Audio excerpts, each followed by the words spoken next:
Et nous revoilà le sourire affiché. C'était une promesse pour partager avec vous encore un autre jour. Mesdames et messieurs, bonjour et bienvenue à votre matinale qui est toujours menée à deux pour vous contenter et s'occuper de vous comme il se doit. Bonjour Thierry. Bonjour Alix, bonjour à tous et à toutes. Donc, appréciez votre matinée en notre compagnie entre info, cuisine et bien sport, digital et droit. Ce sera un beau voyage à vous offrir dans cette émission sans omettre le code citoyen. Allez, sans plus tarder, on va partir avec bien sûr la météo. Sinon, on peut donner quelques informations encore? Non, on y va illico, la météo s'impose.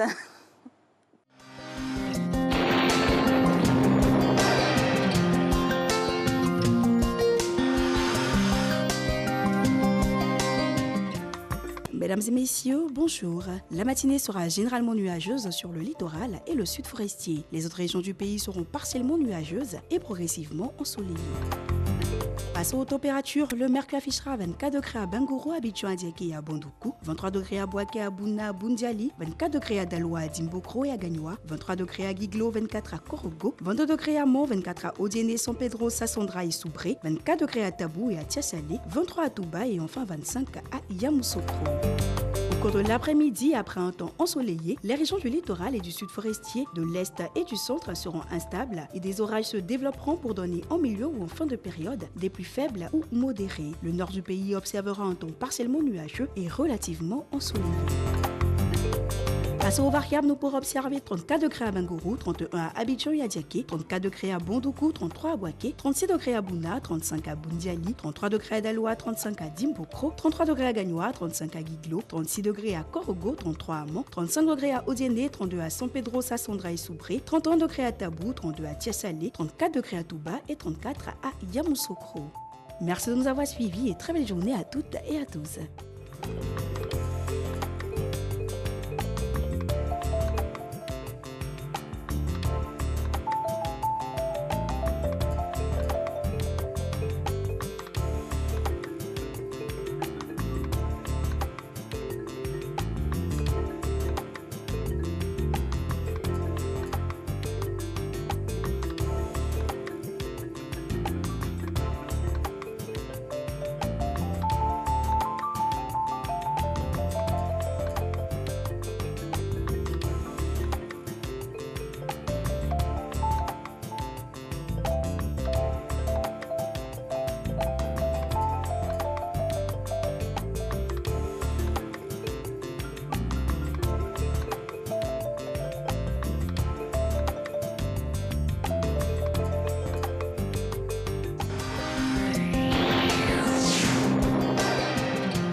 Bonjour à tous, démarrons avec ce communiqué émanant de la présidence de la République portant nomination du secrétaire général de la présidence.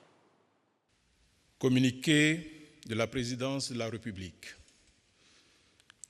Le président de la République, son Excellence M. Alassane Ouattara, a procédé ce lundi 29 mars 2021 à la signature d'un décret portant nomination de M. Abdourahmane Cissé en qualité de ministre, secrétaire général de la présidence de la République, en remplacement de M. Patrick Jérôme Hachi, nommé Premier ministre, chef du gouvernement, fait à Abidjan le lundi 29 mars 2021. Abdourahmane Cissé, nommé ministre, secrétaire général de la présidence de la République. Qui est l'homme? Son portrait avec Cheikh Koné. Le tout nouveau secrétaire général de la présidence, c'est lui, le ministre Abdourahmane Cissé. Il a été nommé ce lundi 29 mars 2021 par un décret signé du président de la République, Alassane Ouattara, qui fait de lui ministre et secrétaire général de la présidence de la République. À 39 ans, Abdourahmane Cissé a été respectivement ministre du pétrole, de l'énergie et des énergies renouvelables de 2018 à 2021, ministre conseiller spécial du président de la République de 2017 à 2018 et ministre du budget et du portefeuille de l'État de 2013 à 2017. Avant de rejoindre l'administration publique ivoirienne, il était directeur exécutif en charge du trading sur les indices de la zone euro au sein de la banque d'affaires Goldman Sachs à Londres. Au niveau académique, Aboudraman Cissé a un parcours bien rempli. Il est diplômé de l'École polytechnique de France et titulaire des masters en économie et gestion des ressources pétrolières de l'Institut français du pétrole. Au niveau des distinctions, le nouveau ministre secrétaire général de la présidence Aboudraman Cissé fait partie des 100 jeunes leaders mondiaux de la Young Global Leader au titre de l'année 2017, distinction attribuée par le Forum économique mondial aux leaders de moins de 40 ans à travers le monde. Il est marié et père d'un enfant. Voilà 8 mois qu'il était hors du pays. Le président du Sénat, Jeannot Ahoussou-Kouadio, s'est entretenu hier avec le chef de l'État ivoirien Alassane Ouattara à sa résidence de la Riviera Golf. Le président du Sénat est rentré à Abidjan samedi dernier après un séjour médical de 8 mois en Allemagne puis en France. C'est aujourd'hui que sera connu le nouveau président de l'Assemblée nationale de Côte d'Ivoire pour la législature 2021-2025. Cette élection sera suivie de l'ouverture solennelle de la première session ordinaire le 1er avril 2021. Mais avant, Michel Digré revient sur le mode opératoire de ce vote. De façon pratique, la séance inaugurale est conduite par un bureau de séance, dit bureau d'âge, statutairement présidé par le doyen en âge des députés. Celui-ci est assisté par les 2 plus jeunes en âge des députés qui font office de secrétaire de séance. C'est donc à ce bureau de séance qu'il échoit le plein pouvoir d'enregistrer les candidatures au poste de président de l'Assemblée nationale, d'organiser puis de superviser les opérations de vote. Tout député peut être candidat à l'élection du président de l'Assemblée nationale. Pour ce scrutin, ils sont 4 en lice.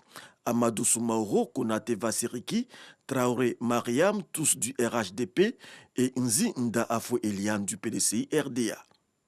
Le président de l'Assemblée nationale est élu pour la durée de la législature au scrutin uninominal secret à la majorité absolue des députés présents au premier tour.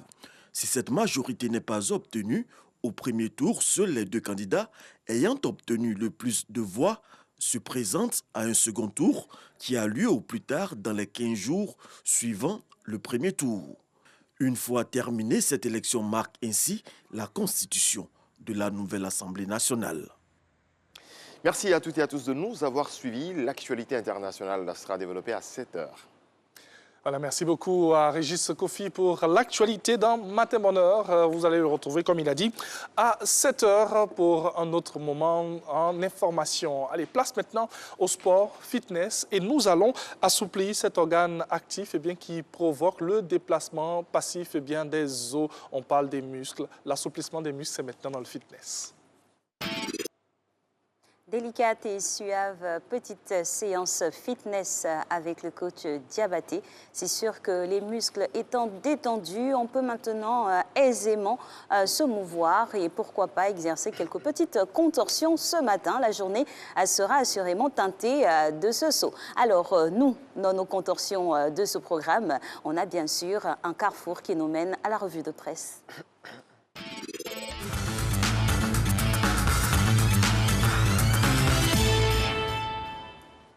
Et à ce carrefour, il est le maître. Renaud, bonjour. Bonjour Joël, bonjour Alice et bonjour à tous les téléspectateurs. Première information pour cette revue de presse, l'élection du nouveau président de l'Assemblée nationale se tient ce mardi. Oui, et 4 candidats sont en lice pour ce poste, 3 du RHDP. Il s'agit du sortant Amadou Soumaoro, député de Séguéla, de Konaté Vassiriki, député de Bonga et Séguélon dans le département de Madinani, et de Mariam Traoré, députée de Tengrela, et une candidate de l'opposition, Mme Eliane Nzi Nda Afoué, députée de Bokanda, qui est issue du PDCI. L'intelligent d'Abidjan révèle les consignes que le président de la République a données aux députés du RHDP pour ce vote. Et justement, parlant de cette élection du président de l'Assemblée nationale, M. Amadou Soumaoro peut compter sur les représentants de sa famille politique à l'hémicycle. Tout à fait. Les 154 députés du RHDP ont décidé de voter pour le président sortant de l'Assemblée nationale ce mardi. Selon Le Matin, ils ont accordé leur quitus aux députés de Séguéla hier au cours d'une rencontre avec le chef de l'État, qui est le président du Rassemblement des Oufouettistes pour la démocratie et la la paix. Et on change de sujet. Le ministre Abdourahmane Cissé, nommé secrétaire général de la présidence. Il remplace ainsi à ce poste Patrick Hachi, qui a été nommé Premier ministre. Avant sa nomination en qualité de secrétaire général de la présidence, Abdourahmane Cissé gérait depuis le 10 décembre 2018 au sein du gouvernement de Feu Ahmed Bakayoko le ministère du pétrole, de l'énergie et du développement des énergies renouvelables. La nomination de ce jeune technocrate par le président de la République au secrétariat général de la présidence donne le ton, selon l'expression, de la volonté du chef de l'État de procéder à un renouvellement générationnel. Tout à fait, une nomination qui donne grand espoir à tous. Premier gouvernement de l'ère Patrick Hachi, l'opposition doit-elle, oui ou non, y participer? Eh bien, c'est le gros dilemme auquel doit faire face l'opposition ivoirienne. Selon le Nouveau Réveil, le Premier ministre mène en ce moment des consultations en vue de la formation de son gouvernement. Et à ce sujet, le confrère rapporte un démenti de l'information selon laquelle le Premier ministre aurait rencontré Henri Konan Bédié, le président du PDCI-RDA. Et nous prenons la direction du nord de la Côte d'Ivoire en parlant sécurité à présent. 2 positions de l'armée ivoirienne attaquées. Oui, dans la nuit de dimanche à lundi, ce sont les postes de Kafolo dans le département de Kong et Kolobougou dans le département de Teini, à la frontière ivoiro-burkinabé, qui ont été attaqués par des terroristes. Ces assaillants, à en croire Fraternité Matin, ont été mis en déroute par les soldats ivoiriens. Retrouvez le communiqué de l'état-major général des FACI qui dit tout sur cette attaque dans Fraternité Matin de ce jour. Et les opérations de rafles intempestives dans le district d'Abidjan, le commissaire du gouvernement en recadre les choses. Oui, c'est au cours d'une rencontre qu'il a eue récemment avec les forces de police. Kange Kessi Kwame lui a rappelé les 4 conditions pour lesquelles les rafles doivent être organisées. Il s'agit notamment des périodes de couvre-feu ou encore quand un individu est recherché. Et en dehors de ces cas de figure, les nombreuses rafles qu'on observe dans le district d'Abidjan ne se justifient pas selon le contre-amiral. Le commissaire du gouvernement faisant écho aux nombreuses plaintes des populations a indiqué aux agents des forces de l'ordre qu'il veillera désormais à ce que ces instructions soient appliquées afin de maintenir la quiétude des populations. Et terminons cette revue de presse avec ce sujet, pandémie de la Covid-19. La FAO s'engage à promouvoir des systèmes agroalimentaires résilients. Oui, l'équipe multidisciplinaire de l'Organisation des Nations Unies pour l'alimentation et l'agriculture, FAO pour l'Afrique de l'Ouest, s'est engagée à intensifier son partenariat pour la transformation des systèmes agroalimentaires résilients de la sous-région dans un contexte marqué par la crise de la Covid-19. Et c'est au cours d'une rencontre virtuelle organisée par le bureau de la FAO d'Abidjan, situation sanitaire oblige, que les plus de 300 participants à cette réunion ont pris cette résolution. L'organisation s'est notamment engagée à renforcer la collaboration avec ses partenaires afin d'appuyer les États membres à répondre efficacement aux multiples défis, qu'il s'agisse de l'insécurité alimentaire, du changement climatique, des conflits ou encore de la Covid-19. Merci infiniment, Renaud, pour toutes ces belles informations à partager à nos téléspectateurs qui vont, juste après cette émission, se rendre vers les kiosques à journaux pour s'en procurer. Allez, on se revoit demain? À demain. Super. Ouais. Et nous, on poursuit maintenant ce programme avec un petit voyage au cœur de notre magnifique pays. On va poser nos valises du côté de Odiéné pour découvrir cette denrée aux multiples vertus, aussi bien thérapeutiques que gustatives. On l'appelle Soumbala, Soumbara. En tout cas, sa fabrication est un procédé très maîtrisé par les femmes de cette localité. Parti pour le petit voyage pour le Soumbara. Le jour vient de se...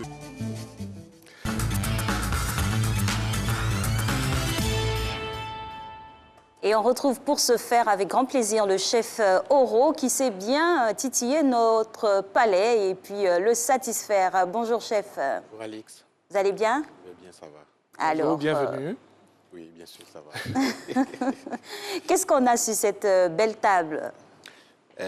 D'abord, on aura l'entrée. Oui. Le dessert et la boisson froide. Très bien. Comme entrée, on aura un duo de charcuterie avec une croustille d'agbaklaklo. Yeah. Décorée avec un peu de gombo grillé. Yeah. Ok. Voilà. Alors, c'est vrai que la charcuterie, c'est quoi? C'est de la viande, ce sont des abats et tout. Vous avez dit agbaklaklo. Agbaklaklo. Qu'est-ce qu'on appelle? C'est vrai qu'on connaît plus ou moins, mais Communément appelé agba claclo, c'est du manioc qui a été râpé, qui a été boulé et frit ensuite. OK. Voilà.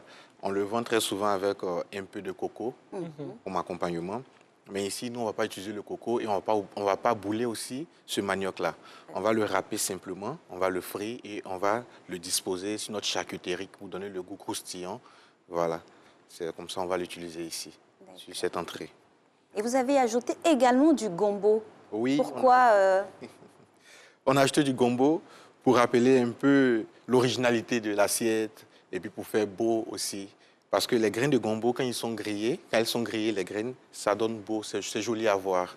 Voilà, c'est toute cette harmonie dans l'assiette qui donne vraiment envie aux papilles gustatives. C'est vous-même qui avez décidé de le faire. Hein. Bien sûr. Voilà. Alors, la charcuterie, elle est crue ou elle est cuite, la vôtre? Elle est cuite. Elle est? Elle est cuite. Elle est cuite. Elle est cuite. OK. Et quel est le mode de cuisson, justement? Normalement, c'est entre 45 et 50 degrés à basse température. Et on a la charcuterie fumée aussi. C'est un mélange de plusieurs charcuteries. Ce n'est pas une seule charcuterie qui a été utilisée, c'est un ensemble. D'accord. Voilà. Et vous en avez combien comme ça en mélange? Deux? Il y a trois. Trois. Quoi et quoi? Et il y a le bœuf, il y a le poulet, et puis il y a la dinde. D'accord. Ah, et c'est halal. Halal. C'est bien. En tout cas, merci de nous faire voyager à travers. Ah, c'est bientôt, hein, le carême chrétien il va se terminer ce week-end-là. Et l'autre, il va commencer, le carême, le jeûne musulman. Oui. Il commencera à la mi-avril. C'est ça. Donc, c'est une belle présentation, un beau clin d'œil. Qu'on peut faire à la maison, pourquoi pas, hein, pour toutes les personnes qui nous regardent. Alors, rapidement, à côté de cette assiette de charcuterie-là, on a au milieu... On a au milieu une mousse de chocolat, un chutney d'ananas, voilà, normalement un chutney d'agrumes, mais comme agrumes, j'ai utilisé l'ananas ici. Voilà. Et à côté, on a un jus d'orange nature. D'accord. Donc, on va rester sur cette... c'est pas une verrine, finalement. C'est pas une verrine, hein? Non. Non. Donc, comment on la constitue, ce beau dessert? Le dessert, il est constitué à base du chocolat, voilà, de chocolat, des œufs, du beurre, et puis de l'ananas qui a été confite. Le chutney, c'est de l'ananas qui est confite entre la purée et l'ananas confit, c'est-à-dire c'est le milieu des deux. La différence entre une confiture et un chutney, le chutney, on met un peu de gingembre dedans. Voilà, pour élever légèrement le goût et donner un goût encore plus piquant. Voilà, c'est la différence entre ces deux. Donc, c'est ce mélange de tous ces éléments qui vont donner cette mousse au chocolat avec un chutney d'ananas. Combien de minutes de préparation pour cette mousse au chocolat? Cette mousse au chocolat, environ 15 minutes de préparation. OK. 15 minutes, elle ne dure pas. Conservation? Conservation, la date limite de conservation va jusqu'à 3 jours. C'est des DLC, des produits laitiers. D'accord, voilà. OK. Vu qu'il y a des œufs dedans, on ne peut pas excéder plus de 3 jours. Okay. Voilà, donc c'est 72 heures normalement. Et vous avez opté pour l'ananas, mais vous avez expliqué que généralement, c'est avec les agrumes, les fruits qu'on peut confectionner, les chutneys, c'est comme ça on dit? Les chutneys. Chutney, ok, d'accord. Donc, quels sont les fruits de prédilection que l'on peut utiliser? On peut utiliser de la poire. La poire. La pomme. La pomme. Voilà, on peut utiliser tous ces fruits-là pour faire un chutney. Est-ce que la banane s'assied? La banane douce? Oui, la banane s'assied, ça passe bien. Surtout la banane et le chocolat sont des éléments qui se marient bien. Donc ça passe en chutney, mais ça va. La banane, comme elle est déjà molle, ça va aller plus en purée. Donc il faudra une cuisson vraiment maîtrisée. D'accord. Voilà. OK. C'est beaucoup de vitamines le matin. Oui, bien sûr. Entre la charcuterie, ce qu'on a ajouté à l'intérieur, et puis le dessert et le jus d'orange. C'est ça. Oui. Finalement, j'ai envie de vous demander, est-ce que ce n'est pas un garde à révisiter? Non, pas vraiment. C'est vrai qu'on n'a pas de thon, mais on a de la charcuterie, c'est la protéine. Oui. Et puis, l'agba claclo. Oui. Caramélisé comme ça au-dessus. C'est ça. Ça fait un beau mélange. Hein. Bon, je suis d'avis avec vous parce que c'est un garde en entrée, on peut le dire. Ah, ben voilà. Parce qu'on retrouve tous les éléments. Vous avez parlé de coco lorsque vous avez évoqué la charcuterie. Vous avez parlé de coco? Non, lorsque je parlais du duo de charcuterie et d'agba claclo, oui. On n'ajoute pas de... Non, je disais qu'ici, on vend l'agba claclo accompagné d'un peu de coco. Bien sûr, bien sûr. Oui. Ce qu'on fait dehors, naturellement. Mais ici, nous, on n'aura pas besoin de coco.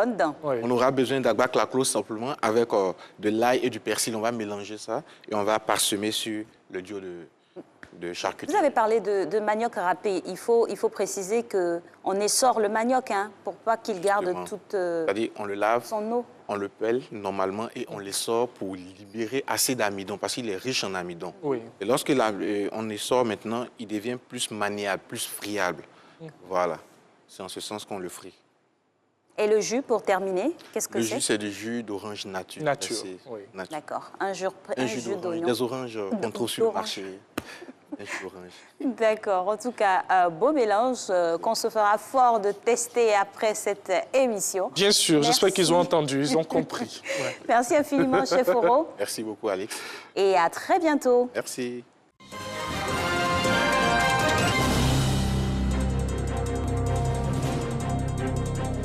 Retour de l'actualité. Bienvenue, merci à toutes et à tous de nous rejoindre. Du football pour débuter. L'équipe du Gabon, déjà qualifiée pour la prochaine Coupe d'Afrique des Nations CAN 2021, s'est inclinée hier 2-0 en Angola dans le groupe D des éliminatoires de la CAN 2021. Dans le même temps, une sélection de la RDC, République démocratique du Congo, déjà éliminée, a terminé sa campagne sur une meilleure note avec une victoire 1-0 face à la Gambie.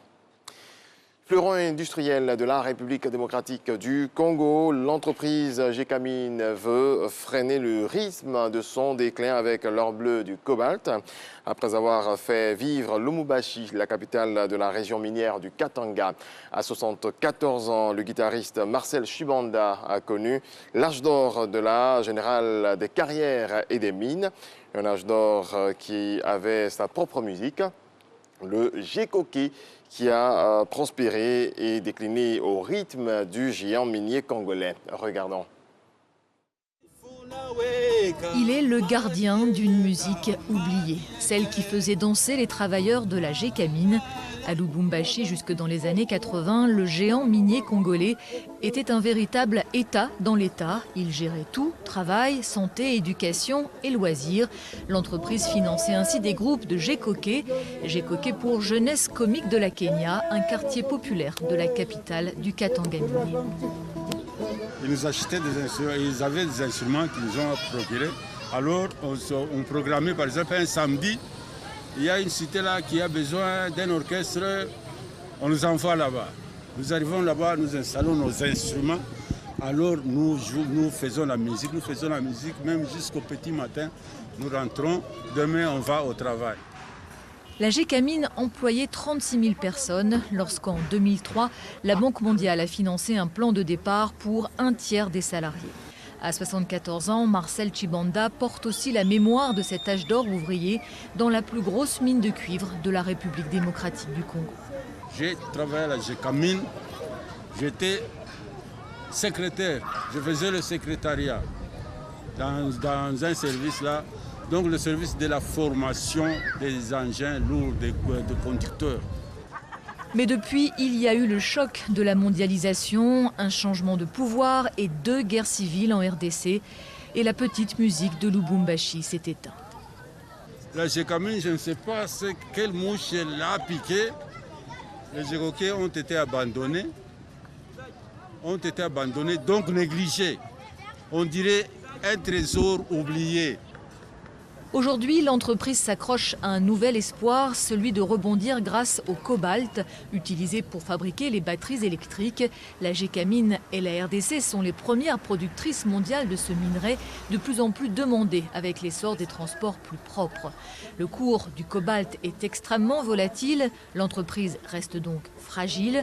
Si elle devait retrouver un jour sa splendeur passée, Marcel Chibanda est fin prêt à refaire danser le Katanga minier. Pour le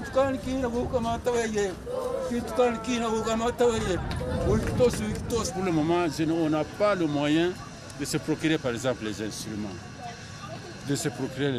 S'il y a quelqu'un là qui peut nous acheter des instruments complets, là je suis capable de former un grand orchestre.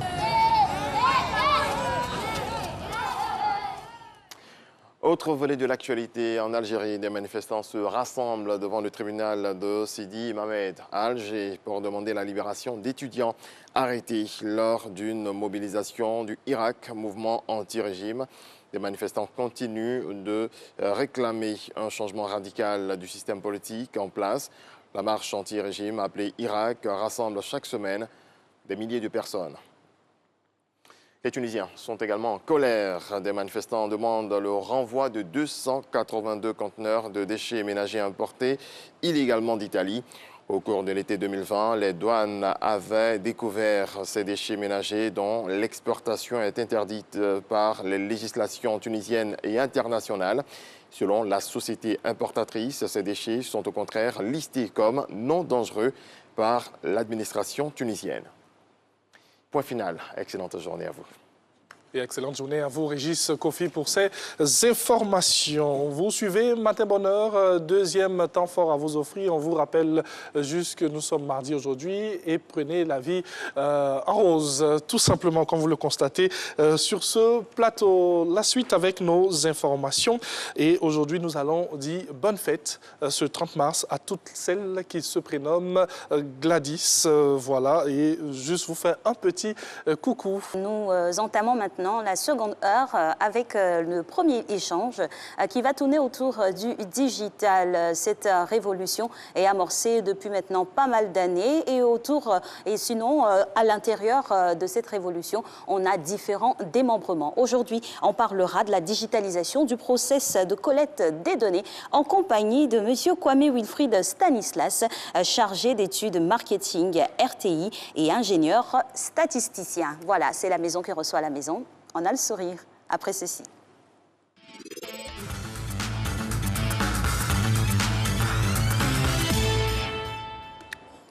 Voilà, et la maison donnera les nouvelles à la maison. Donc, bonjour, bienvenue. Bonjour, merci. Chez vous. Merci. Tout simplement. Alors, on parle de données aujourd'hui.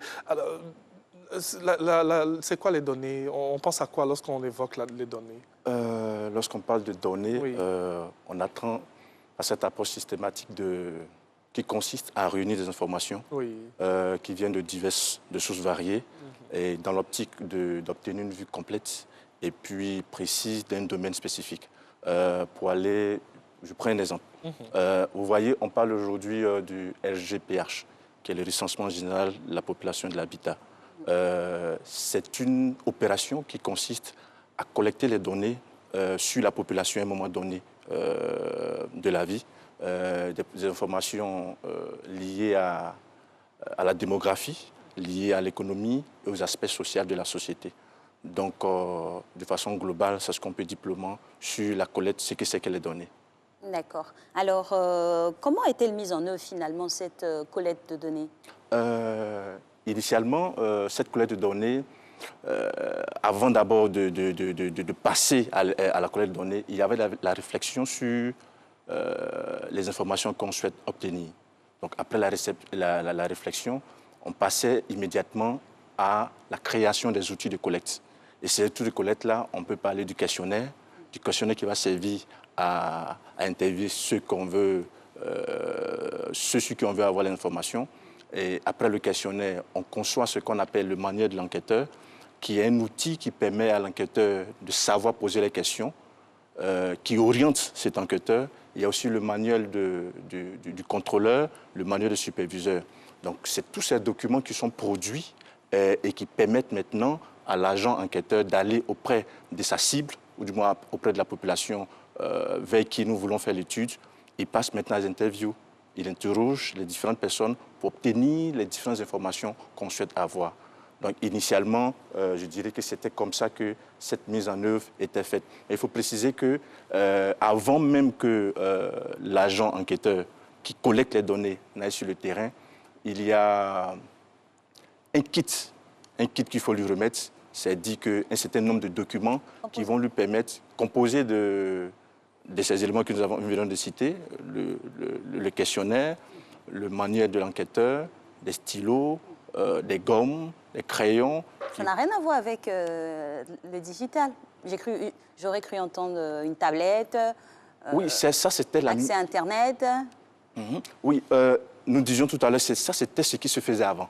Très bien. Oui, c'est ce qui se faisait avant. Et cette méthode-là est difficile. Je lui ai dit, après, la gestion des données est compliquée. Donc, au fur et à mesure, les réflexions se sont tournées vers la digitalisation de cette procédure-là pour faciliter et la collecte et le traitement des données. Donc aujourd'hui, on en vient à la digitalisation. L'intérêt pour tout un chacun, pour les entreprises, pour les structures, l'intérêt de cette digitalisation-là? Il y a beaucoup d'avantages. Il y a beaucoup d'avantages. La première chose, c'est les coûts. Les études ou les collectes de données coûtent très cher. Pourquoi? Parce que, comme vous venez de dire tout à l'heure, il fallait concevoir les outils, donc les manuels de l'enquêteur, les questionnaires, tout ça était sur du papier. Donc, il faut mobiliser une quantité de papier et puis multiplier ces différents éléments. Vous voyez, un questionnaire peut faire peut-être 8 pages, 10 pages. Et il faut multiplier ça par, on va dire, par des milliers. Je parlais tout à l'heure du recensement général de la population, oui. Où on doit enquêter, on doit interroger chaque personne, par exemple, qui vit sur un territoire. Et le questionnaire papier devait être multiplié par le nombre de personnes, et ça fait beaucoup de papier. Ce qui n'est même pas écologique. Voilà, ce qui n'est pas écologique. Donc, il faut mobiliser le papier, il faut mobiliser l'encre, il faut mobiliser les consommables, tout ça. Et c'était quand même coûteux. Et comme vous le dites, ce n'est pas écologique. Parce que pour 100 kilos de papier, il faut abattre 2,5 arbres d'au moins 2 mètres. Donc, imaginez les tonnes de papier que nous devons mobiliser pour la collecte de données.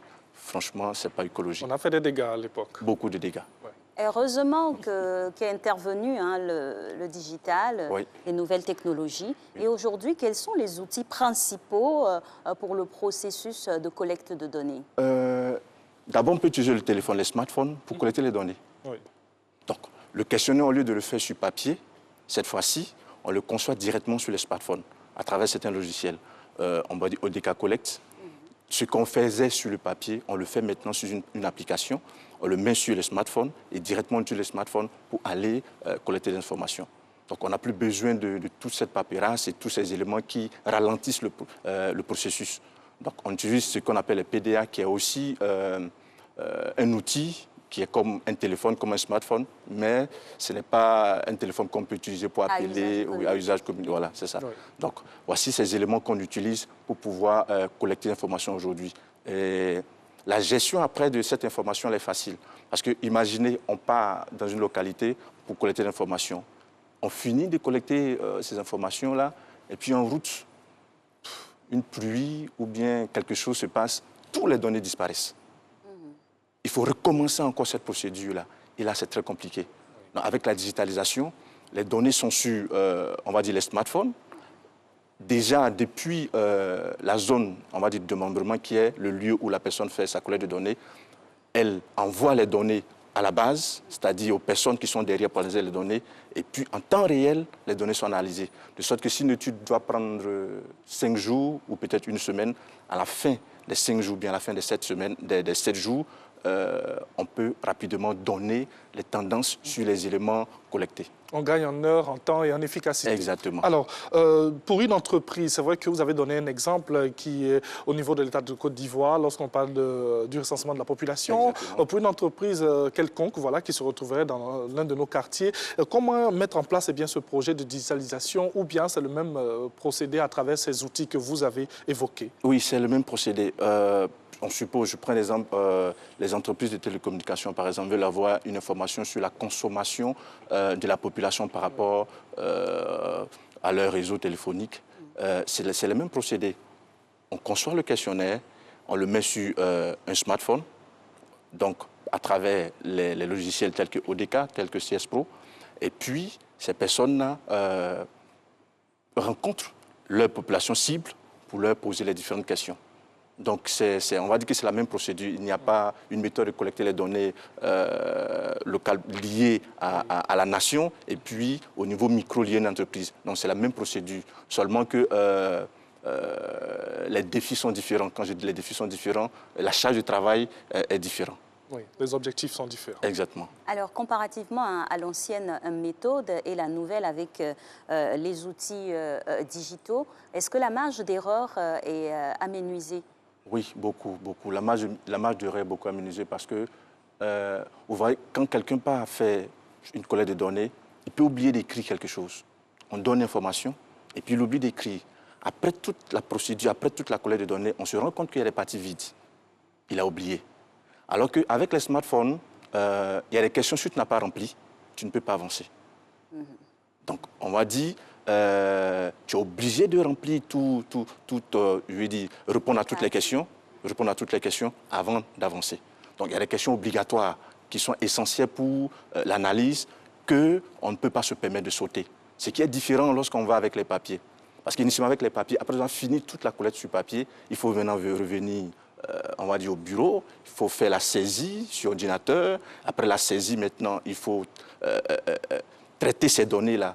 C'était trop compliqué et il y avait des données qu'on perdait avec tout ce processus-là. Mais avec la digitalisation de ce processus, il est plus aisé et puis la sécurisation des données est de mise et on perd rarement les données. Bien sûr. Alors, c'est vrai que tout ce que vous avez cité, c'est bien beau, mais il faut dans nos entreprises, dans nos structures, un renforcement de capacité.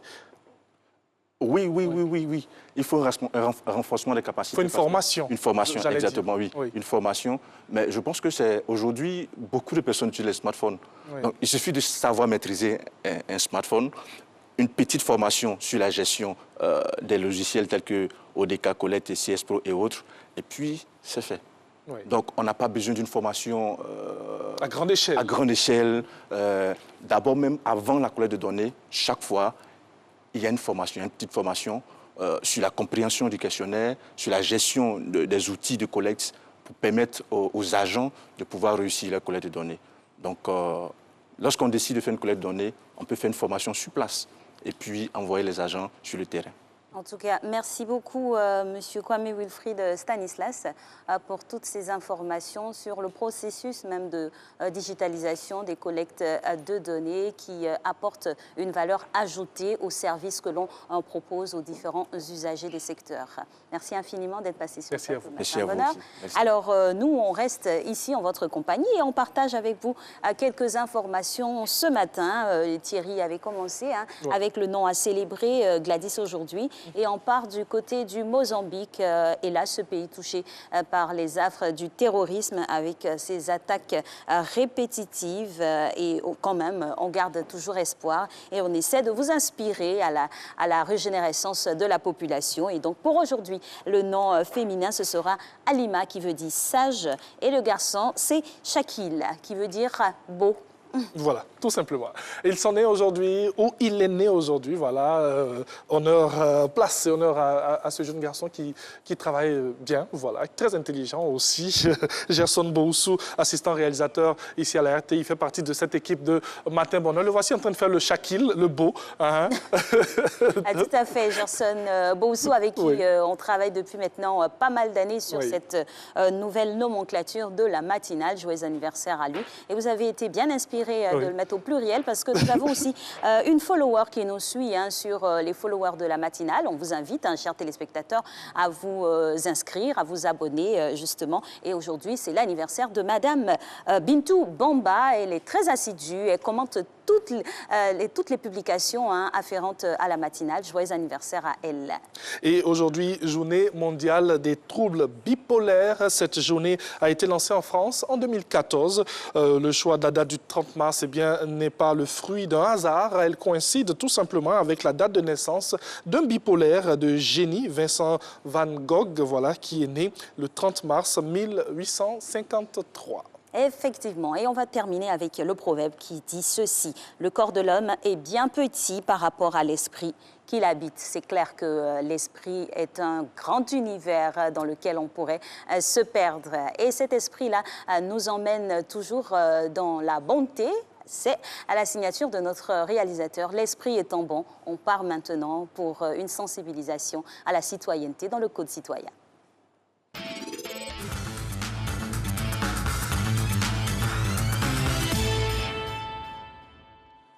Voilà, nous sommes avec Madame Georgette Kwasi-Boin, elle est directrice du civisme, voilà, avec elle nous allons parler donc de citoyenneté aujourd'hui et de religion.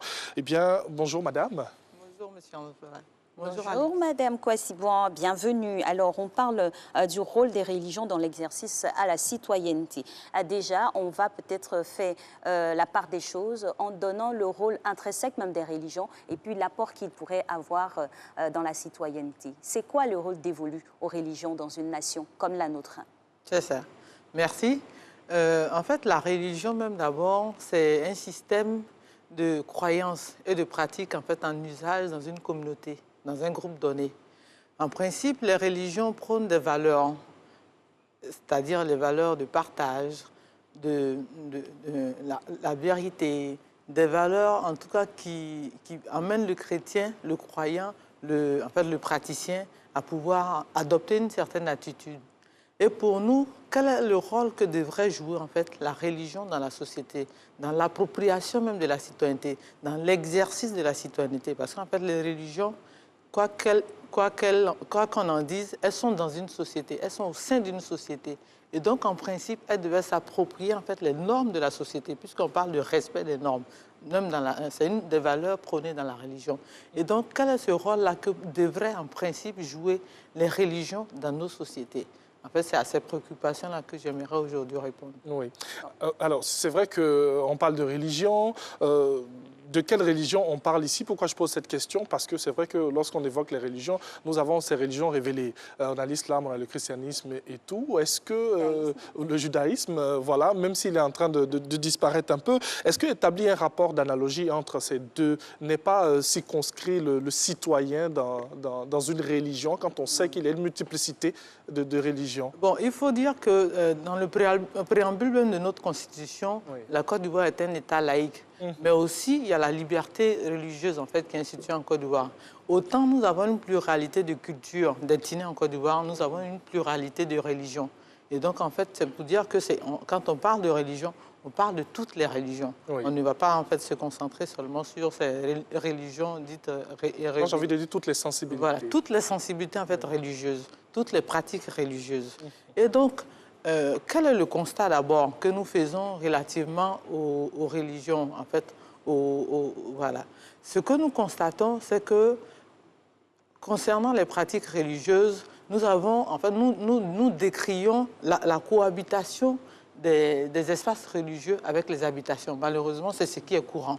Okay. Qu'est-ce que nous constatons aussi, c'est que par exemple, pour une prêche, pour une cérémonie, nos autorités religieuses, en fait, utilisent nos voiries, nos espaces, les espaces, en fait, publics, sans autorisation, malheureusement, et elles s'installent. Qu'est-ce que nous constatons?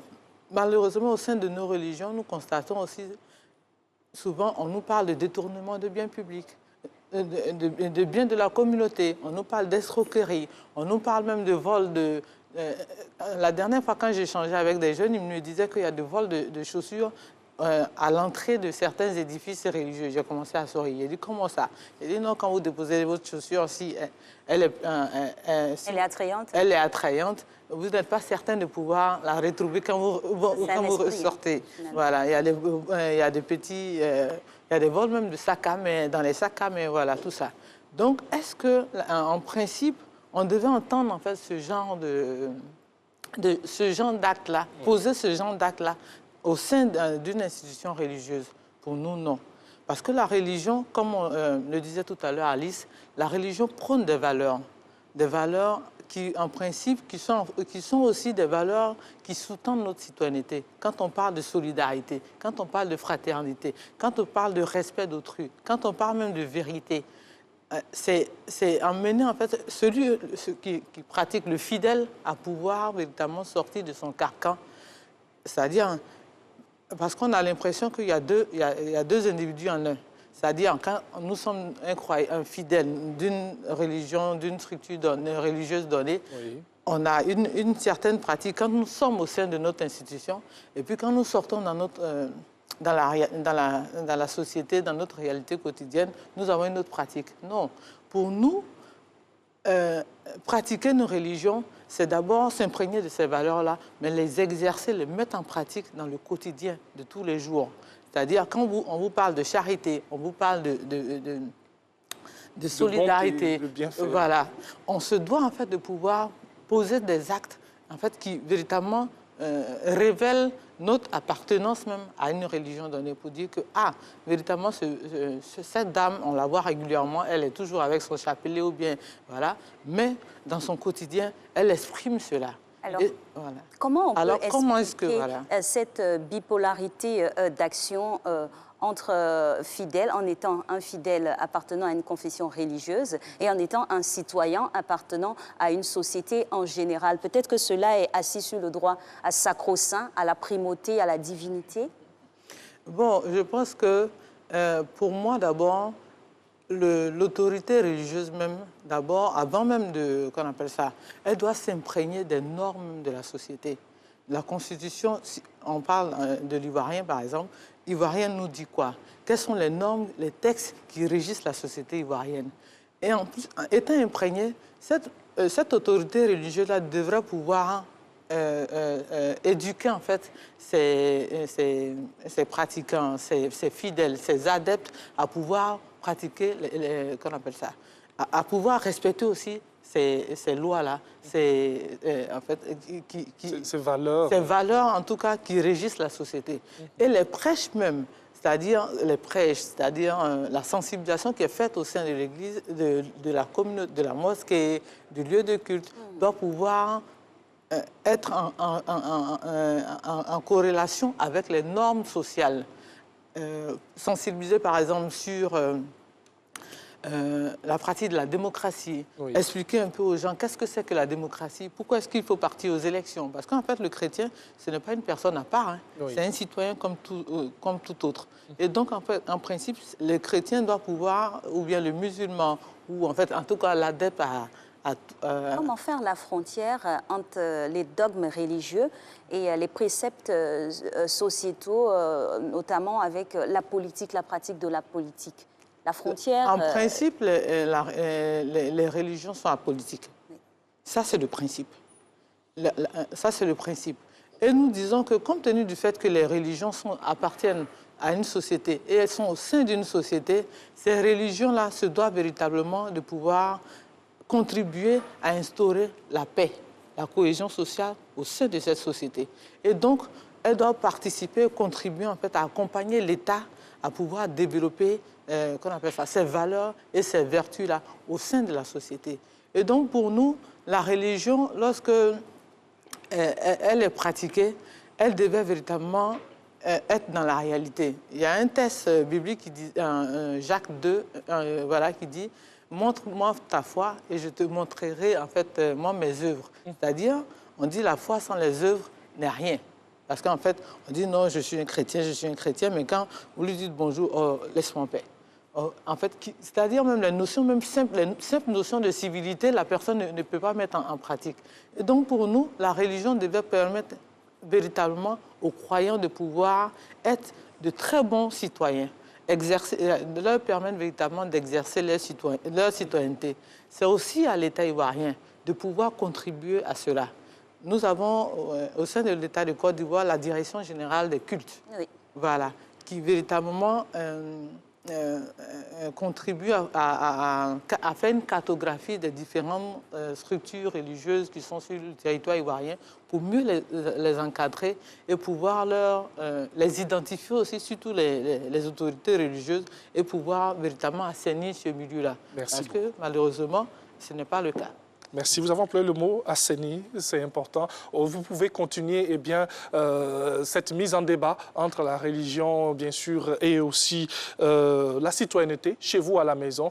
Faire cette corrélation, tout simplement. Merci à Mme Georgette Kouassi. Bon, on va rapidement, avant de poursuivre, saluer Mme Youkou et Mme Guigui Louise, voilà, qui, chaque matin, ne ratent point Matin Bonheur. Merci pour cette considération que vous nous offrez. Voilà. Merci à vous. vous, Madame Georgette Kwasi-Bouin. Allez, on va poursuivre cette émission, Alix. Tout à fait, on se verra la semaine prochaine. Et nous, on continue notre petite balade matinale en votre compagnie. On n'est pas encore à 8 h, donc on en a encore à vous diffuser. Et là, ce sera la routine matinale de l'un d'entre vous qui a bien voulu nous apporter voilà, sa petite vidéo qu'on découvre tous ensemble.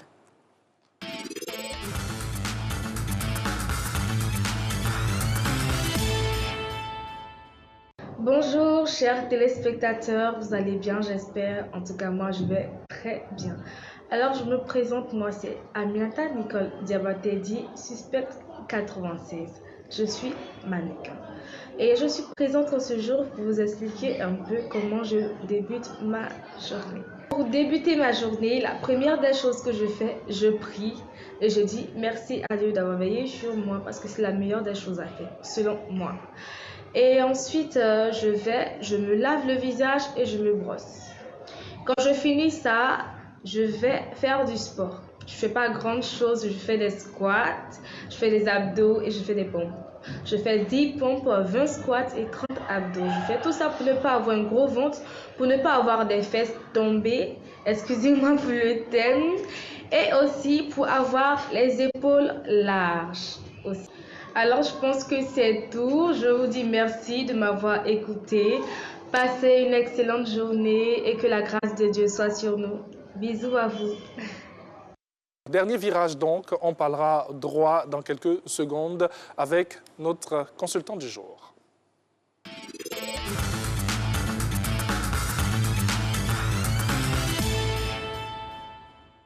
Et oui, et un sujet très intéressant et même d'actualité, ce sont des sujets afférents à l'immobilier, bien immobilier, quel recours en cas d'incident. On a encore en mémoire les effondrements de ces dernières semaines, des chutes de balcons, ça et là. Comment cela est encadré finalement et comment les usagers peuvent avoir des recours favorables et rentrer dans leur bon droit. Ce sera en compagnie bien sûr de maître Vanessa Balleroux, avocate, avec qui on prend toujours un grand plaisir à être instruit. Bonjour maître. Bonjour madame, merci beaucoup. Bienvenue chez vous. Merci beaucoup.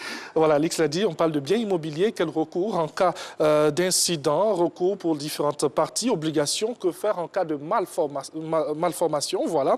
Alors, question que nous allons poser à nos différentes populations avant même d'ouvrir le débat avec notre invité du jour. Les Ivoiriens se prononcent sur le phénomène d'effondrement d'immeubles. Aïe, on imagine ce que vous allez dire. C'est parti.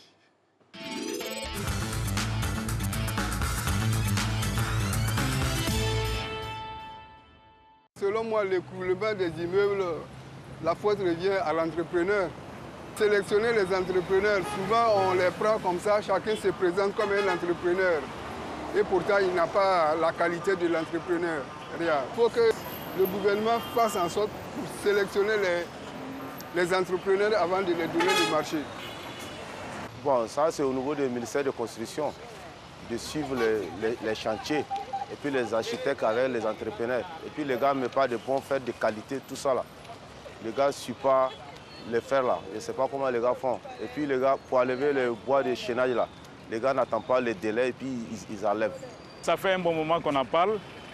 Et apparemment, tout le monde joue à la sourde oreille. Il faut dire que la construction d'une maison n'est pas le fait des profanes. Il faut être du domaine pour prétendre construire une maison. Aujourd'hui, nous avons des techniciens qui sont outillés, qui sont partis à l'école et qui, naturellement, ont des requis, des prérequis pour ce domaine. Cependant, toute personne qui a de l'argent se lève, il préfère attraper un maçon dans la rue et se mettre à construire un immeuble comme le voisin. Mais je pense que l'État doit s'y mettre. Également, il faut informer à tous ceux qui ont les moyens de construire un immeuble, de pouvoir s'adresser à un cabinet d'architectes et faire suivre le chantier par des ingénieurs et des techniciens bien indiqués. Je pense que les effondrements, selon moi, sont dus aux autorités. C'est dû à la faute des autorités. Puisque pour construire, il faut d'abord avoir une autorisation. Il faut un prospectus, il faut faire des études d'abord sur le lieu pour voir si c'est possible. Et quel genre d'immeuble, quel genre de bâtiment il faut mettre sur un tel endroit. Si ce n'est pas possible, les autorités doivent prendre leurs responsabilités.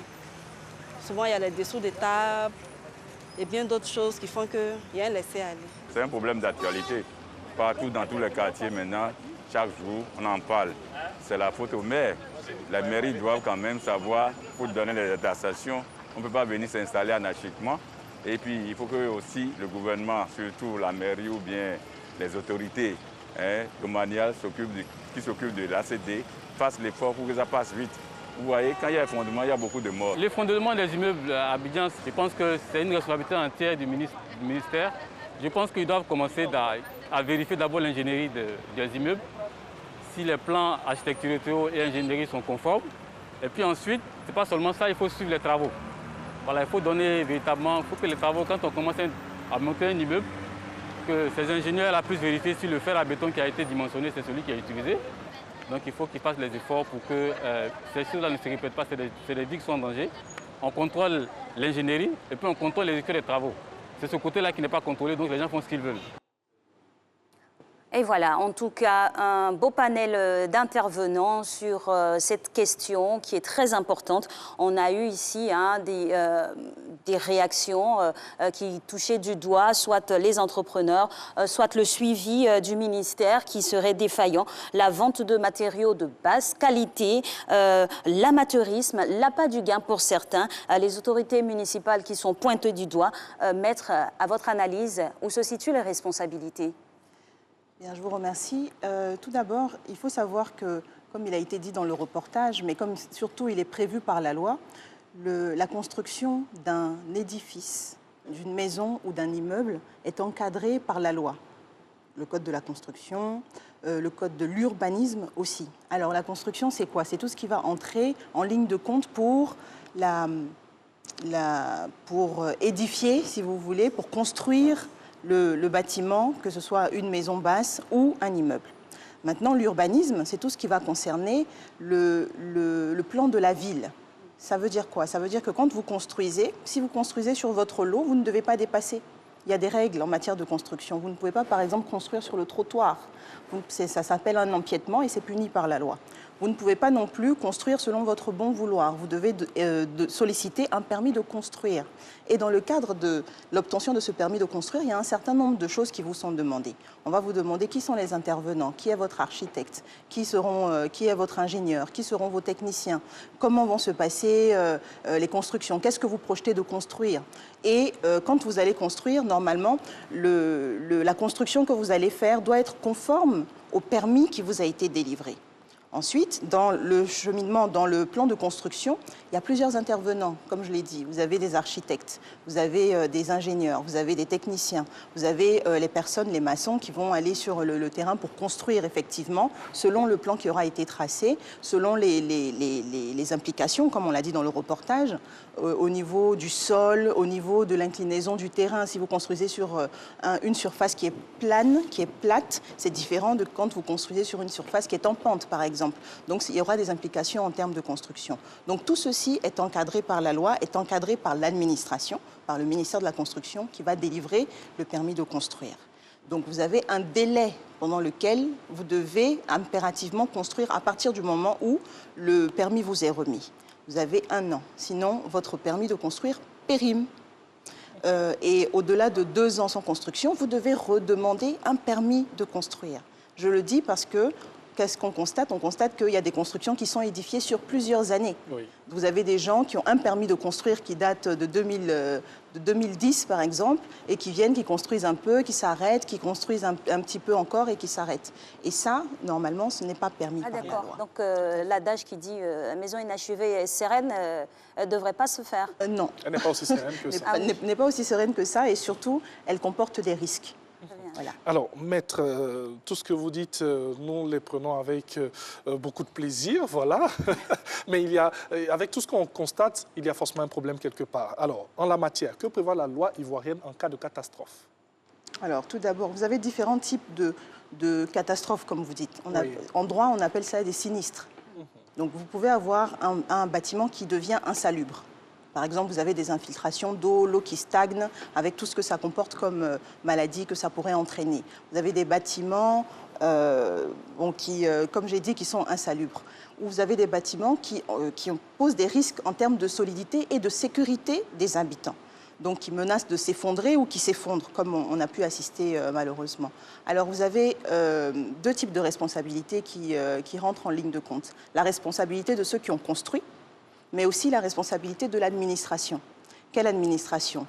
Non seulement vous pouvez vous retourner contre ceux qui ont construit, ça je parle du propriétaire, qu'on appelle dans le cadre du droit de la construction et de l'urbanisme le maître de l'ouvrage. Il peut se retourner contre son maître d'œuvre, contre ceux qui sont entrés dans la chaîne de construction, qui lui ont permis d'édifier son bâtiment. Il peut se retourner contre son maître d'œuvre. Maintenant, en termes de responsabilité de l'administration, quand il y a un immeuble qui est ce que j'appelle immeuble, en droit je le précise, ça peut être un bâtiment de plusieurs étages ou une maison basse. En droit, ça s'appelle un immeuble, c'est quelque chose qui ne peut pas bouger. Un immeuble qui ne peut pas bouger. Voilà. Et donc, en matière de responsabilité de l'administration, lorsqu'un immeuble est insalubre ou qu'il menace ruine, c'est-à-dire qu'il menace de s'effondrer, ou il s'est déjà à moitié effondré, à ce moment-là, la responsabilité de la mairie entre en ligne de compte, soit de la mairie, soit de la collectivité qui est responsable, ou du premier représentant de l'État dans la zone. Donc, par mairie, on pense immédiatement aux villes, on pense à Abidjan, on pense aux grandes villes de l'intérieur, mais là où il n'y a pas de maire, eh bien, c'est le représentant de l'État, donc le préfet ou le sous-préfet qui va être responsable et qui va prendre ce qu'on appelle un arrêté de péril, qui va venir prendre un certain nombre de dispositions pour que les personnes qui habitent cet édifice-là sortent pour préserver leur sécurité. Et il y aura des obligations à la charge du propriétaire, comme par exemple le versement d'une indemnité équivalent à 4 mois de loyer pour permettre aux locataires d'aller se reloger. Maintenant, c'est sous réserve que le propriétaire, donc le maître de l'ouvrage, aille engager la responsabilité de tous ceux qui sont intervenus dans la chaîne de construction et se retourne, aille vers les tribunaux pour engager cette responsabilité-là. Donc, mais ce que je veux pointer du doigt, c'est que l'administration, elle aussi, ne doit pas rester inerte quand il y a des situations catastrophiques comme ça qui se produisent. Il faut que l'autorité municipale ou préfectorale du lieu se saisisse du dossier et prenne les dispositions légales qui sont prévues par le Code de la construction et prenne ce qu'on appelle un arrêté de péril à partir duquel il y aura un certain nombre de conséquences. Donc l'indemnité de 4 mois de loyer pour permettre aux locataires de se reloger, mais aussi pour faire intervenir un expert immobilier pour vérifier l'état de l'édifice, l'état de la maison ou de l'immeuble, vérifier la solidité et ensuite décider si oui ou non on peut continuer d'habiter cet immeuble ou cette maison. Donc les pouvoirs de la mairie ou de l'autorité préfectorale sont très étendus lorsqu'il y a une situation de péril. Donc les locataires ou même les propriétaires qui auraient acheté par exemple des appartements ou une maison ne sont pas démunis quand survient une catastrophe. Les textes sont bien écrits, il faut maintenant les appliquer, il ne faut pas hésiter à se tourner vers un avocat, à prendre attache avec un avocat et surtout à faire les recours, y compris judiciaires, qui s'imposent. En tout cas, maître, c'est tout plein d'informations comme ça que vous donnez aux différentes personnes, à nos téléspectateurs, donc usagers, propriétaires ou locataires de biens immobiliers, pour pouvoir vraiment recourir à la loi pour entrer dans leurs droits. J'ai envie d'aller en amont parce qu'on a bien identifié la niche de responsabilité. C'est vraiment l'État, le ministère de la Construction qui vraiment a ce pouvoir-là de pouvoir faire les évaluations et les interventions avec les différentes parties prenantes, notamment un propriétaire, une promotion immobilière et tout ça. Alors, avec tout ce qui est mis en place, comment se fait-il que quand même on arrive à ce genre d'effondrement si tant est qu'en amont on a balisé avec ces évaluations et ces interviews? J'ai envie de dire que c'est de l'ordre du risque. Malheureusement, vous pouvez avoir une différence entre ce qui est mis sur la table de l'autorité qui délivre le permis, donc du ministère, et ce qui est réalisé sur le terrain. vous avez un plan qui est extrêmement bien conçu, qui remplit tous les critères pour l'attribution du permis de construire. Maintenant, au moment de la construction, ben, vous pouvez avoir des choses qui vont différer. Dans votre reportage, il y a des intervenants qui ont parlé, par exemple, de fer, de chaînage, etc., qui ne sont pas conformes, ou en tout cas qui ne sont pas conformes à ce qui était prévu dans le permis de construire, qui correspond aux règles de l'art, et donc il y a une différence entre ce qui est prévu par le permis de construire, qui a permis l'obtention du permis de construire, et ce qui est fait sur le terrain. C'est pourquoi, lorsque vous édifiez une bâtisse, vous êtes tenu d'avoir, en tant que vous, propriétaire, donc maître de l'ouvrage, vous êtes tenu de confier le suivi et la réalisation des travaux à celui qu'on appelle le maître d'œuvre, qui va être sur le terrain et qui va coordonner le travail entre architectes, ingénieurs, techniciens, maçons, etc. Et ce dernier-là, le maître d'œuvre, a des responsabilités. Et notamment, en cas de construction non conforme, vous avez des recours contre ce maître d'œuvre. Donc, vous n'êtes pas démunis. Maintenant, il appartient aux autorités de ne pas hésiter à poursuivre. Allez même suivre. Aller suivre, à effectuer des contrôles inopinés sur les chantiers pour vérifier la conformité des matériaux utilisés avec ceux qui ont été prévus par le permis de construire. Il le faut, parce que je pense que cela permettra de juguler un petit peu tous ces désordres-là. Ça devrait se faire fréquemment? Ça devrait se faire fréquemment. Je pense, pour ma part, hein, c'est un vœu pieux, mais moi je pense que ça devrait se faire systématiquement. Il s'agit de vie d'autrui. Tout à fait, tout à fait. Et quand on est dans ce domaine-là, vous savez, c'est des coûts qui sont très importants. Il ne faut pas hésiter aussi à recourir aux assurances pour se couvrir de tous les risques qui peuvent intervenir, non seulement au moment de la construction, mais postérieurement. Voilà. Et donc, il y a des mécanismes auprès des sociétés d'assurance qui existent déjà pour prendre en charge tout ce qui pourrait survenir comme risque dans le cadre de la construction d'une maison ou d'un immeuble. Donc, il ne faut pas hésiter à se tourner vers les assureurs. Il ne faut surtout pas se dire c'est cher. Il faut envisager la possibilité qu'il puisse y avoir un accident, un incident, une catastrophe, et se couvrir en termes d'assurance. Donc au moment de la construction, il y a des mécanismes d'assurance qui existent, des produits d'assurance qui existent, mais aussi après, vous avez des mécanismes comme l'assurance habitation qui existent et qu'il faut encourager le plus grand nombre à prendre, parce que ce sont des risques qui peuvent se réaliser et qui malheureusement sont courants. Et quand vous avez une assurance, ben, vous êtes un peu plus à l'aise, plus couvert, on va dire, et plus serein. Voilà. Alors, intéressons-nous un peu aux locataires. C'est vrai qu'ils sont peu nombreux, ces Ivoiriens, qui jettent un coup d'œil sur ces textes qui régissent un peu ce domaine. Pourtant, il le faut lorsqu'on doit habiter une maison. Alors, pourtant, il existe aussi des obligations. Lesquelles? Les obligations concernant Concernant eh bien, le locataire. Le locataire qui vient dans une maison, c'est vrai qu'il vient dans cette maison, mais il a quand même des obligations, ce locataire-là. Oui, bien sûr. Il a des obligations en matière de respect du bien. Alors, la loi vous dit que le locataire est tenu de prendre soin du bien qui lui est remis en location. On en avait parlé précédemment sur ce même plateau en matière de caution. C'est ce que vient couvrir la caution, le risque de dégradation de l'immeuble. Mais, par exemple, si vous avez sur un immeuble, par exemple, une dalle, où vous avez de l'eau qui stagne, vous allez informer, vous devez même, en tant que locataire, informer votre propriétaire, mais vous avez des obligations en termes de location, de prendre soin du bien. Ben, si vous avez la possibilité, vous faites évacuer cette eau-là, parce que ça, c'est préserver non seulement le local que vous louez, mais c'est préserver aussi le bien de votre propriétaire. Donc il faut faire preuve de civisme également et remplir ces obligations-là. Vous devez conserver le bien autant que vous pouvez. Maintenant, la loi fait une répartition entre locataires et propriétaires. Donc il y a des charges qui sont purement locatives, qui concernent l'entretien au quotidien du bien. Si ça rentre dans le cadre de ces charges locatives-là, eh bien, vous devez vous en acquitter. Alors maître, est-ce qu'il faudrait faire fi de toutes ces obligations lorsqu'on entre dans une maison, on est dans un immeuble et il y a tous les problèmes qui surviennent 1 mois, 2 mois déjà dans la maison. On a tous les problèmes que nous avons avec l'humidité et tout ce qui va avec. Est-ce qu'il faudrait faire fi de ces obligations-là lorsque le propriétaire ne réagit pas?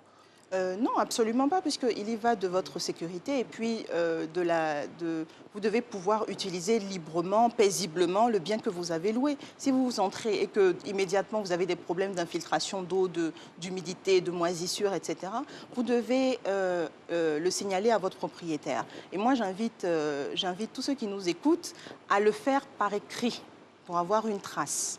Voilà, dire j'ai appelé mon propriétaire et je lui ai dit non, vous écrivez et vous lui remettez la lettre contre décharge, c'est-à-dire qu'il signe pour dire qu'il a effectivement reçu, vous gardez la copie signée avec la date pour que vous puissiez avoir une date certaine. Et je précise cela parce que vous avez, si le propriétaire ne réagit pas, vous avez le droit de saisir la justice, y compris en procédure d'urgence, qu'on appelle la procédure des référés, pour dire au juge, voilà les désordres que je constate dans le bâtiment, autorisez-moi par exemple, à consigner le loyer à côté sans le lui reverser jusqu'à ce qu'il effectue les travaux.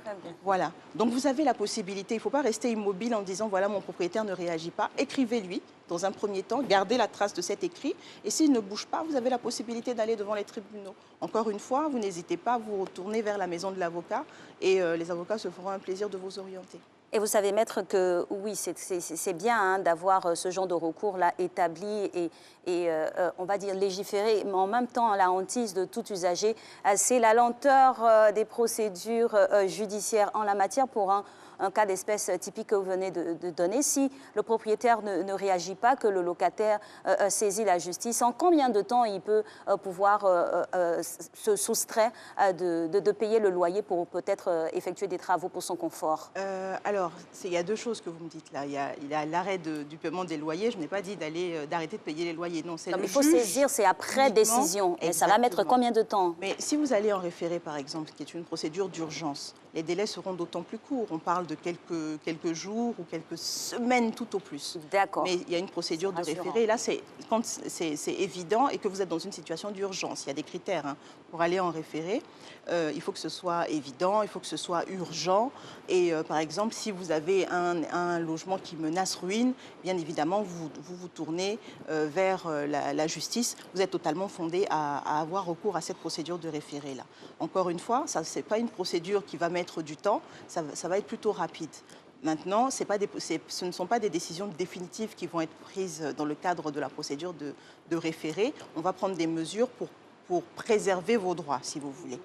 Donc, il faudra de toute façon, si vous avez d'autres demandes, si vous avez par exemple effectué des travaux, conserver les factures afférentes à ces travaux-là pour aller dans une deuxième phase vers le juge du fond qui va trancher et établir les différentes responsabilités entre vous et le propriétaire et faire les différents remboursements en termes de travaux qui ont été avancés pour conserver l'immeuble.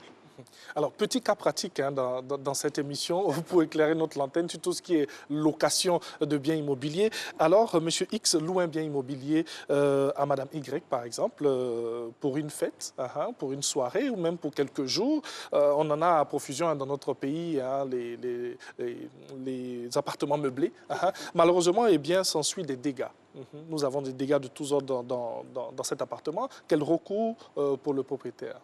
Eh bien, le propriétaire, dans le cadre de cette location qu'on appelle location saisonnière, voilà, qui est de courte durée, eh bien, il a des recours contre la personne qui a loué son local. Il ne faut pas qu'il hésite. Si, par exemple, il y a eu il peut, par exemple, poursuivre devant la juridiction civile pour obtenir réparation de tous les dégâts, de tout le préjudice que lui a causé la location désastreuse qui s'est passée. Donc, il n'est pas démuni. Il peut se tourner vers le juge et il doit se tourner vers le juge pour obtenir réparation. Mais avant ça, ce à quoi j'encourage, par exemple, dans votre cas, c'est de faire établir un constat.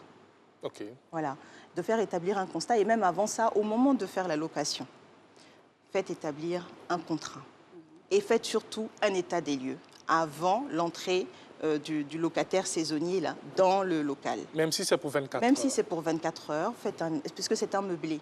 Donc vous avez à la fois les murs, mais aussi les meubles qui garnissent l'appartement. Donc il ne faut pas hésiter à faire des contrats et surtout un état des lieux à l'entrée et un état des lieux à la sortie. Ce qu'on appelle un état des lieux contradictoire, c'est-à-dire que et le propriétaire et le locataire sont là et vous vérifiez élément après élément que tout est en ordre au moment où vous remettez les clés et au moment de la sortie, vous devez faire encore cet état des lieux contradictoire. Ça va vous servir. Si ça n'a pas été fait, au moment où vous constatez les dégâts, il faut figer les choses et faire intervenir un commissaire de justice, les anciens huissiers de justice, pour faire établir un constat.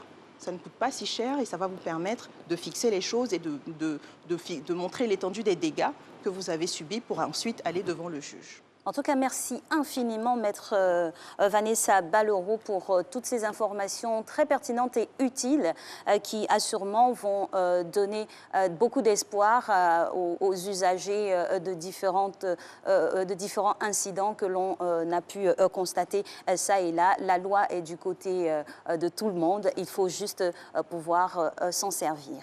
Et oui, la loi, c'est la loi. Allez, on va vous dire merci d'avoir été avec nous dans cette émission. Merci à toutes nos équipes qui ont travaillé sur Matin Bonheur de ce jour. Joyeux anniversaire à Bleutia Franck Junior, il est réalisateur sur Fréquence 2. Avec lui, ce sont les matins d'Isaac tous les jours. Plaisir de te retrouver demain, Alix. Avec grand bonheur. Ou bien bleu? Oh, non, ce sera la petite surprise. Il faut toujours apporter quelque chose de nouveau à notre On va se parler par télépathie, ne vous inquiétez pas. Allez, portez-vous bien. Merci, au revoir. À demain.